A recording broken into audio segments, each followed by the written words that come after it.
Selamat pagi anak ibu semuanya. Pagi ini kita bertemu kembali dengan Ibu Bunga pada pelajaran biologi.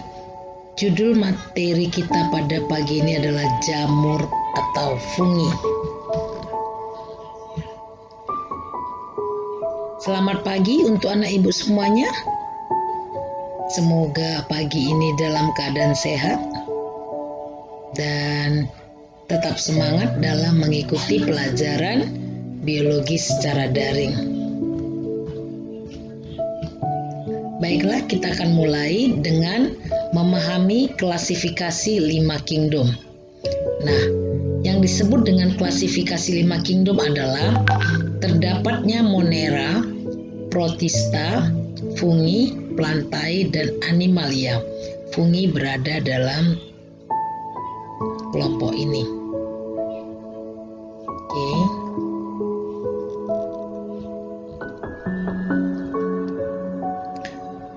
Sekarang kita masuk ke dalam klasifikasi 6 kingdom. Yang pertama plantae, tanaman. Yang kedua animalia atau hewan. Yang ketiga adalah virus. Yang keempat adalah Monera, kelompok bakteri dan Archaebacteria. Kelompok keenam adalah Protista, yaitu makhluk hidup yang mirip dengan jamur, ada yang mirip dengan tumbuhan, ada yang mirip dengan hewan. Dan yang terakhir adalah fungi. Nah, kita akan pelajari kelompok yang ini, fungi, pada materi kali ini. Nah, jamur atau fungi, kita akan lihat struktur tubuhnya, reproduksi dan klasifikasinya. Kita lihat klasifikasi jamur berdasarkan cara reproduksinya, yaitu secara seksual dan struktur tubuhnya. Pengelompokannya dibagi atas 4, yaitu Zygomicota, Ascomycota, dan Basidiomycota, dan Deuteromycota.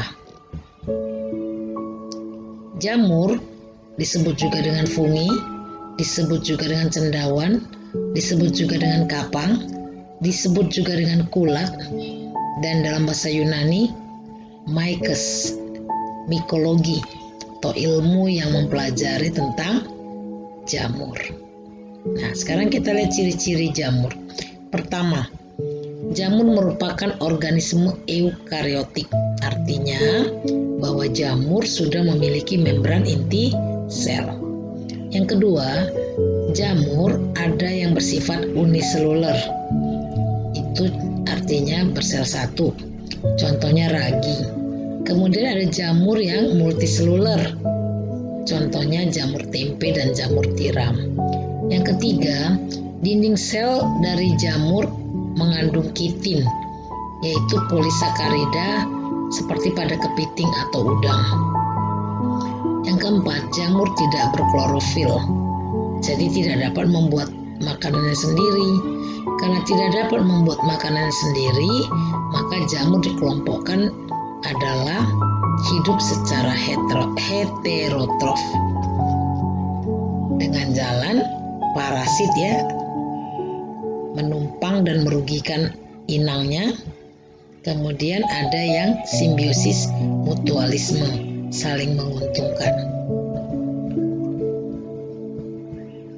Nah, jamur ada yang bersifat saprofit, artinya kebutuhan zat organik dipenuhi dari sisa-sisa organisme mati seperti serasa, bangkai hewan, dan pakaian. Ini kita lihat jamur tumbuh dari serasa-serasa daun yang sudah membusuk, ya, atau sisa-sisa tanamannya. Yang kedua, jamur ada yang bersifat parasit, artinya kebutuhan zat organik dari organisme hidup. Jadi dia mengambil bahan makanan justru dari organisme hidup. Ini contohnya jamur Ustilagomaides pada tanaman jagung, ya. Parasit pada tanaman jagung, ini jagung. Kemudian dia tumbuh di sini sebagai parasit, ya. Kemudian jamur ada yang hidupnya simbiosis mutualisme. Nah, kita lihat bagaimana itu simbiosis mutualisme, yaitu bagaimana jamur dan ganggang hijau biru atau ganggang hijau menjadi lichen atau lumut kerak. Ini dia. Jadi jamur dan ganggang hijau biru atau ganggang hijau itu nanti bersimbiosis mutualisme menjadi lichen, lumut kerak. Ini dia. Kemudian jamur ditambah akar tanaman tingkat tinggi itu justru membentuk mikoriza. Ya. Sekarang kita lihat struktur tubuh jamur. Yang pertama, jamur multiseluler atau yang banyak sel tersusun atas rangkaian sel-sel yang membentuk benang-benang. Benang-benang ini disebut dengan hifa. Hifa-hifa ini akan membentuk anyaman berupa miselium. Nah, hifa ada dua jenis, yaitu yang pertama hifa yang tidak bersepta atau tidak bersekat sehingga disebut senositik. Ini dia. Tidak bersekat ya, ini tidak ada sekatnya, inti selnya tidak ada sekat. Nah, kemudian ada juga hifa yang berbentuk anyaman atau miselium dan memiliki septa, ini pembatas. Nah, ini inti sel.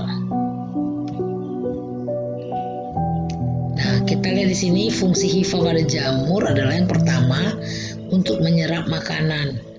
Itu adalah hifa vegetatif. Yang kedua, hifa dapat sebagai alat reproduksi, yaitu hifa generatif.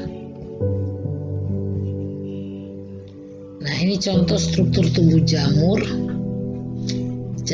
Struktur tubuh jamur ya, ini hifanya.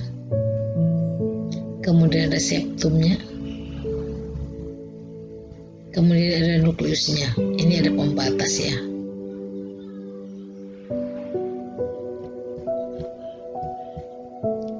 Oke, di sini Ibu tampilkan dulu jamur uniseluler, artinya jamur yang bersel satu.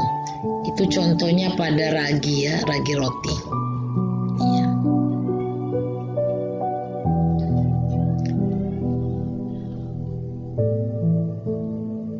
Kemudian di slide ini Ibu akan tunjukkan contoh-contoh jamur ya. Yang pertama ini Saccharomyces cerevisiae, ini jamur yang sering kita dengar. Kemudian Nectria innabarina, ini dia, berwarna merah, kemudian ada seperti topi-topinya. Kemudian Neurospora crassa, ini jamurnya berwarna orange, dari warna sangat menarik, tetapi ini sangat beracun. Kemudian berikutnya adalah Venthuris.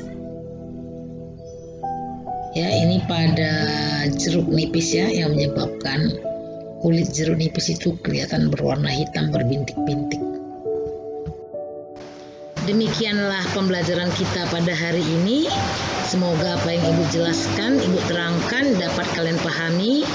Dan jika ada pertanyaan, silahkan dikirim ke kolom komentar di YouTube ataupun di WA kepada Ibu. Semua pertanyaan akan Ibu jawab dengan senang hati. Baiklah, sampai jumpa pada pembelajaran berikutnya.